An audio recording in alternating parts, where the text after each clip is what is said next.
नमस्कार दोस्तों, मैं राकेश जोशी, एक पूर्व सैनिक। आप देख रहे हैं मेरा यूट्यूब चैनल राकेश जोशी प्रहरी। आज आपको बताने जा रहा हूं कि जो प्रीमेचर जवान 17 साल सेवा देकर आए हैं सेना में, जिन्होंने अपनी उम्र, अपनी जवानी इस भारतीय सेना को दी है, इस देश को दी है, किन्हीं कारणों से अगर वो प्रीमेचर आ भी गए हैं या उन्हें समय पर प्रमोशन नहीं मिला या किसी प्रकार से वो आ भी गए हैं, लेकिन भारतीय सेना में इतने लंबे वक्त तक नौकरी करने के बाद आज सरकार उन्हें ये मान रही है कि वो प्रीमेचर हैं, उन्हें किसी प्रकार का लाभ नहीं दिया जाएगा एरियर का, या पिछला जो भी उन्होंने अभी 2014 से जो नीतियाँ लागू की हैं उसका फ़ायदा प्रीमेचर को नहीं होगा। तो इसके बारे में आज आप लोग ज़रूर देखिए, ज़रूर सुनिए और साथ आएँ और इसके खिलाफ आवाज़ उठाएं, सरकारों से मिलें। माननीय दोस्तों, एक दिन के लिए कोई विधायक, नेता, मुख्यमंत्री, कोई भी पार्षद, प्रधान, कोई भी जो राजनीति से जुड़ा हुआ है, अगर वो एक दिन के लिए भी अपने सत्ता का चार्ज लेता है या एक दिन के लिए भी अगर उसको बनाया जाता है, तो उसकी पेंशन, उसके पूरे भत्ते, उसके पूरी सुविधाएं आजीवन रहती है। उनमें आप फेरबदल क्यों नहीं करते हैं? आप एक तरफ से पैरामिलिट्री फोर्स, बीएसएफ जो बॉर्डर पे रात दिन लगी हुई है, आईटीबीपी, सीआईएसएफ, सीआरपीएफ, जितने भी पैरामिलिट्री फोर्स हैं जो भी सेना की तरह कार्य करती है, आप उनकी पेंशन स्कीम बंद कर देते हैं, आप उनकी पेंशन बंद कर देते हैं। आप उनके भविष्य के लिए एक जो उनका आजीवन जिस उम्मीद से जवान नौकरी करता है कि यार मुझे इतने करने के बाद पेंशन मिलेगी, वो तो आपने अपने सरकार के जो भी आपके माध्यम से वो तो बंद कर दिए है। लेकिन दूसरी ओर आप अपने जो भी नेताओं का, अपने पार्षदों का, अपने प्रधानमंत्री, राष्ट्रपति, जो भी इस देश के जितने भी पद होते हैं, जितने भी अगर राष्ट्रपति, राज्यपाल के पद को छोड़ दिया जाए तो जितने भी नेताओं के पद होते हैं, जो भी जनता के द्वारा चुनकर जाते हैं, उन सब की पेंशनों के बारे में आप कभी जिक्र क्यों नहीं करते हैं? उनके वेतनमान के बारे में आप कभी जिक्र क्यों नहीं करते? जितनी बार बनेंगे उतनी बार उनको पेंशन दी जाती है, जितनी बार उनके भत्ते काउंट होते हैं, उन भत्तों को आप जनता के बीच क्यों नहीं लाते हैं? अपने वोट बैंक बनाने के लिए आप भारतीय सेना को, भारतीय सेना के पेंशन को, भारतीय सेना के एरियर को बार बार दिखाते हैं, और उसमें भी आप 2 फाड़ 3 फाड़ करने लग चुके हैं। उसमें भी आपने अलग अलग भागों में बांट दिया है। क्या ये एक अच्छा फैसला है? मुझे नहीं लगता है कि आप इतने अच्छे और इतने सशक्त सरकार होने के बावजूद भी इस देश में अगर इतने अच्छे प्रधानमंत्री और इतनी अच्छी सरकार मिलने के बाद भी भारतीय सेना के साथ अगर ऐसा अन्याय करते हैं, तो शायद आज तक की सरकारों में मेरे हिसाब से सबसे भारतीय सेना के लिए सबसे बुरी सरकार है। भारतीय सेना के रिटायर फौजियों के लिए, पूर्व सैनिकों के लिए इसका कोई फ़ायदा अगर नहीं मिलता है और आप इस प्रकार का मतभेद अगर हमारे बीच में करते हैं, तो मैं नहीं मानता कि आप आगे हमें आपका साथ देना चाहिए। बदलाव की बहुत ज़रूरत है।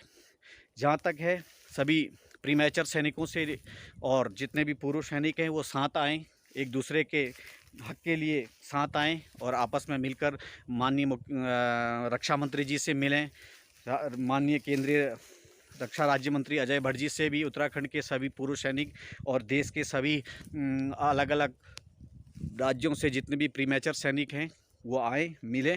प्रीमेचर हम अपने मर्जी से नहीं आए हुए हैं। आपने कभी ये नहीं देखा कि 16 साल में लांस नायकी में भी नंबर नहीं है, नायकी में भी नंबर नहीं है, 16 साल में भी हमें सिपाही बन के ड्यूटी देना पड़ रहा है। हमारे प्रमोशन पॉलिसी में कोई बदलाव नहीं किया गया है। केवल आपने पे कमीशन में एसीपी तो दे दी, लेकिन आपने फिजिकल ग्राउंड में तो हमारे को कोई सुविधाएँ नहीं दी है। अगर आप ग्राउंड में वो सुविधाएँ देते तो जवान घर क्यों आएगा? प्रीमेचर क्यों लेगा कोई?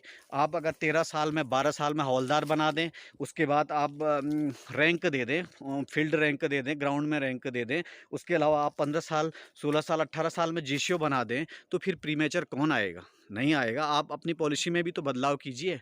आपने केवल ये अपना रक्षा बजट, केवल अपना वोट बैंक और केवल जवानों को साथ लेकर चल के अपनी सरकार को बचाने के लिए अपने वोट बैंक को बढ़ाने का जो ये आपका फैसला है, ये बिल्कुल गलत है और इसके लिए हमें आवाज़ उठानी पड़ेगी। सभी सैनिकों को साथ आकर एक बार फिर से अपनी आवाज़ उठानी पड़ेगी, शांति रूप से, प्यार से, और हमें अपनी बात देश के रक्षा मंत्री, प्रधानमंत्री तक पहुंचानी है और उनसे इतना बड़ा जो ये मतभेद हमारे साथ किया जा रहा है, इसके खिलाफ हमको आवाज़ उठानी है। जय हिंद, जय भारत। मैं भी एक पूर्व सैनिक आपके बीच दोस्तों, एक बहुत बड़ा ही सोचनीय विषय है।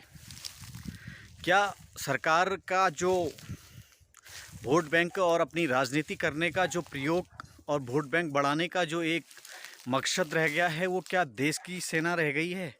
क्या भारतीय सेना के जवान या भारतीय सेना के पूर्व सैनिक ही रह गए हैं, जिनको आसानी से, जिनके साथ छलावा करके आप अपने आप को मजबूत दिखाना चाहते हैं? आप अपने आप की अपने वोट बैंक में वृद्धि करना चाहते हैं? अगर ऐसा है तो फिर आप इतना बड़ा छलावा भारतीय सेना के साथ क्यों करते हैं, भारतीय सेना के पूर्व जवानों के साथ क्यों करते हैं?